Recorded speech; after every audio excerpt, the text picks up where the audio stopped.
Olá, seja bem-vinda, seja bem-vindo a mais uma revisão da lição dos adultos. Hoje é terça-feira, dia 2 de setembro de 2025. E hoje, olha, temos um material bem interessante para nossa conversa. Vamos focar em duas coisas principais que saltam aos olhos nos textos que recebemos. Primeiro, essa questão da obediência, como é que ela funciona, né? Como é que é possível para nós que somos tão, falhos. Vamos dar uma olhada no que Ezequiel fala sobre isso. E depois a gente mergulha no propósito, no significado do santuário lá no Antigo Testamento, como está descrito em Êxodo. O que era aquilo, afinal? A nossa ideia aqui é tentar pegar os pontos-chave desses textos, sabe? Entender essa dança entre o que Deus faz e o que a gente faz. Nossa resposta, tanto na obediência quanto no jeito que Deus escolheu para, estar presente com o povo dele, pelo santuário. Bom, vamos lá então, começando pela obediência. Os textos base, principalmente ali Ezequiel 36, versículos 26 a 28, levantam essa pergunta: como é que se obedece de verdade? A gente lembra, né, daquelas declarações super fortes do povo de Israel lá no Sinai. Em Êxodo 19, 24. Isso! Tudo que o Senhor falou, faremos. Parecia tão firme, né? Pois é. Mas aí a história deles, e vamos ser sinceros, a nossa também, mostra que a gente é frágil, né? Tem uma tendência a escorregar, a pecar. Como que a gente junta a ordem de obedecer com essa nossa realidade meio capenga? Olha, essa tensão é algo que a Bíblia encara de frente, né? E o fascinante, quando a gente olha para Ezequiel 36, versos 26 e 27, é que a capacidade de obedecer de verdade não vem primariamente do nosso esforço, da nossa força de vontade. Pelo contrário, o texto descreve uma ação de Deus profunda mesmo, quase um transplante de coração, sabe? Ele promete tirar o coração de pedra, aquele duro que não sente, e dá um coração de carne. Um coração vivo, né? Exato, um coração que responde a ele. Isso me lembra até aquela fala meio dura de Josué para o povo, lá em Josué 24, 19. Vocês não têm condições de servir ao Senhor. Não era para desanimar, acho, mas para mostrar que a gente precisa de algo além da nossa força natural. Interessante isso do transplante. Mas então, não tem nada que a gente precise fazer? A nossa decisão, a escolha de seguir Deus, fica de fora? O material que a gente leu parece dizer que sim, tem a nossa parte. Decidir seguir, se entregar para Deus todo dia. Sim, a escolha é nossa. Mas, ao mesmo tempo, reconhece essa nossa limitação que você falou. A gente não tem o poder dentro da gente para viver essa escolha o tempo todo, direitinho. Lembrei daquela frase de Paulo, lá em 2 Coríntios 12, 10, que parece até confusa. Quando sou fraco, aí é que sou forte. Exato, um paradoxo. Será que é isso? Quando a gente admite e entrega essa fraqueza para Deus, aí a força dele aparece? Eu acho que é bem por aí.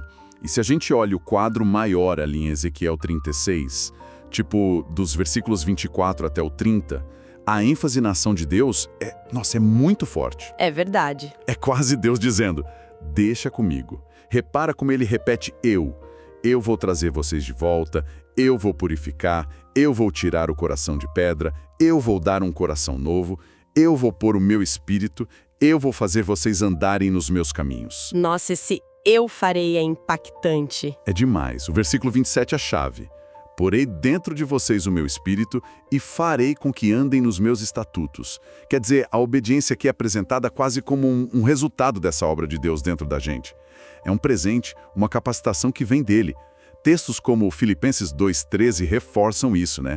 Dizendo que é Deus quem opera em nós tanto querer quanto fazer. Esse eu farei realmente muda tudo.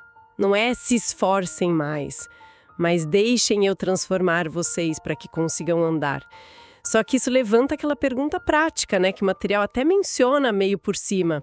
Se esse poder para obedecer é um dom de Deus, por que a gente ainda tropeça tanto? Por que cair em pecado ainda é tão frequente na vida de quem está buscando seguir a Deus? Fica essa questão no ar, né? Fica, sem dúvida. É uma tensão real da vida cristã. A Bíblia não promete que a gente vai virar perfeito da noite pro dia aqui, né? Mas fala de um processo. a santificação, onde a gente vai aprendendo a depender mais e mais dessa graça que capacita. A luta continua, mas a vitória não está na nossa força, está nele. É um convite para a gente depender dele, ter fé na obra que ele prometeu fazer. Ela serve de ponte para o nosso segundo assunto de hoje. O jeito como Deus escolheu se mostrar, se relacionar com o povo dele de forma mais visível, né?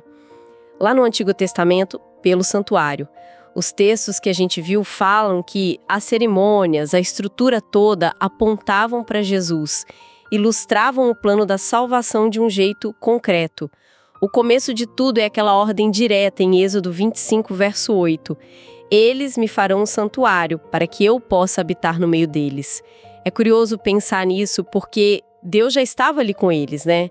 A nuvem, o fogo. Sim, a presença dele era clara. Exato. Por que pedir uma casa, uma estrutura física? O material sugere que isso veio depois de um momento de crise e reconciliação. Talvez fosse um jeito de Deus mostrar de forma bem palpável: olha, apesar dos erros, eu continuo aqui, eu aceito vocês de volta. Um sinal visível da presença e da graça dele restaurando as coisas. Mas é super importante entender o que significava essa habitação, né? Como os textos de apoio lembram bem o discurso de Estevão em Atos 7, Paulo em Atenas em Atos 17, a própria oração de Salomão lá em 1 Reis 8. Sim, eles deixam claro que Deus não cabe num prédio. Exatamente. A Bíblia afirma que Deus é imenso demais para ser contido por qualquer construção humana. Salomão mesmo diz: nem os céus dos céus podem te conter, quanto mais esta casa. E Paulo fala que o Senhor do céu e da terra não habita em santuários feitos por mãos humanas. Então qual era o ponto do santuário? O ponto não era prender Deus ali dentro, mas ser um local de encontro que Deus mesmo escolheu e definiu. Era tipo um endereço que Deus deu para o povo para eles se encontrarem com ele, sabe? Um lugar para manifestação especial da presença dele nos termos dele. Isso até desafia a gente a pensar sobre o que é a presença de Deus. Não é um lugar geográfico, mas uma iniciativa de relacionamento. Faz todo sentido. Um ponto de encontro marcado por Deus. E a construção desse lugar, como a gente lê em Êxodo 25, precisava da participação do povo, né? Não foi algo tipo, construam e pronto, mas veio das ofertas voluntárias deles. Isso mesmo. O texto lista uma quantidade enorme de coisas valiosas. Ouro, prata, bronze, madeira de acácia, que é super resistente. Tecidos caríssimos, azul, púrpura, carmesim, linho fino, peles de animais, até especiarias raras para o óleo e para o incenso, pedras preciosas para as roupas dos sacerdotes. Imagina a mobilização que foi aquilo. Devia ser algo impressionante de ver, uma demonstração de entrega, de devoção do povo todo, né? Com certeza. E reflete o relacionamento que o santuário queria construir. Exato.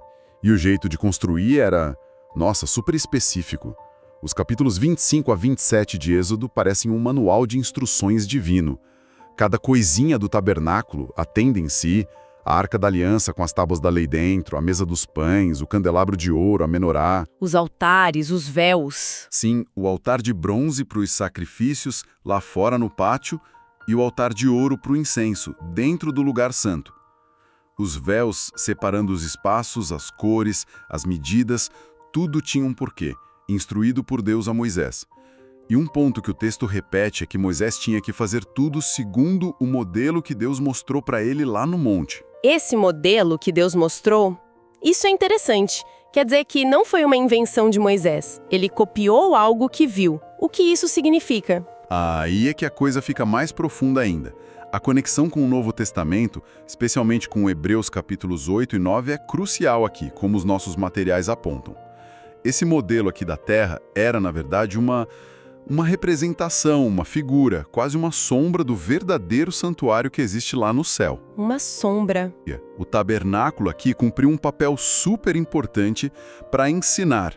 Era uma lição prática, visual, poderosa sobre o plano da salvação, sobre como o pecador podia se aproximar de um Deus santo que precisava de um mediador. Mas ele era, por natureza, temporário, simbólico. Funcionava como um tipo. Tipo uma maquete?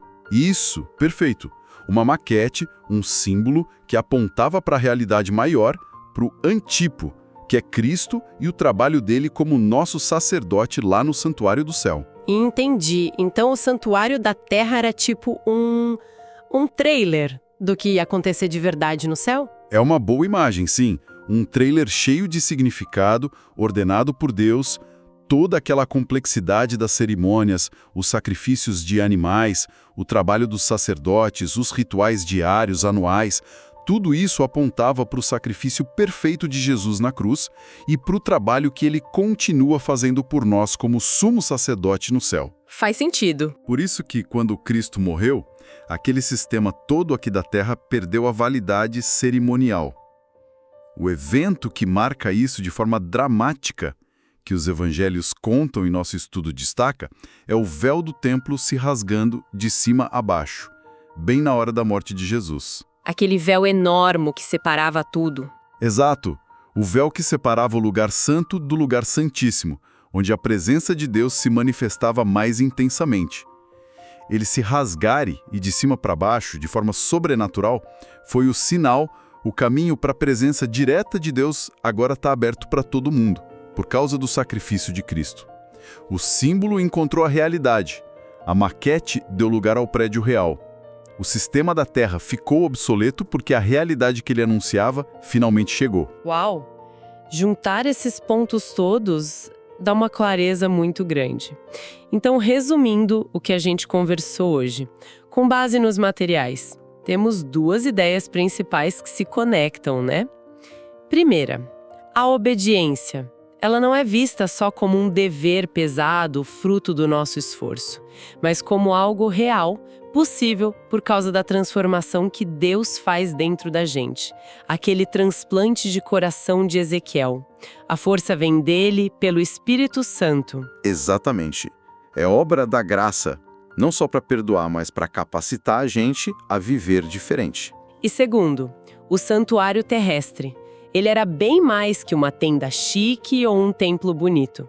Era uma ferramenta de ensino de Deus, um jeito concreto dele mostrar que queria estar perto do povo, ensinar sobre quem ele é, sobre o problema do pecado e sobre a solução que ele mesmo ia trazer.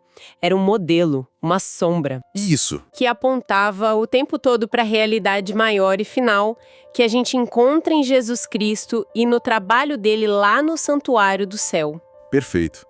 E percebe como nos dois casos a iniciativa é de Deus. É Deus quem promete e age para mudar o coração e dar poder para obedecer.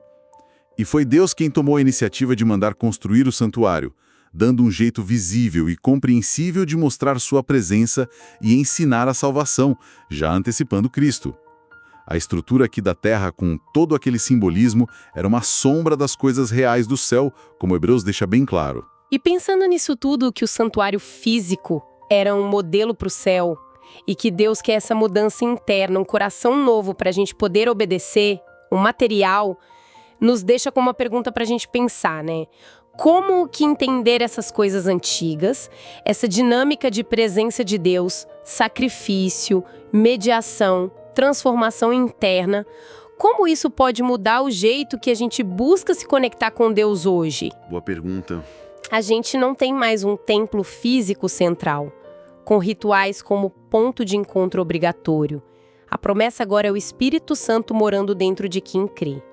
Como que essa presença interior, que é resultado da obra de Cristo, se conecta com aquela obediência e comunhão que o santuário antigo representava do lado de fora? É algo para a gente refletir bastante, né? Bom, por hoje é isso. Até amanhã no próximo estudo. Até mais!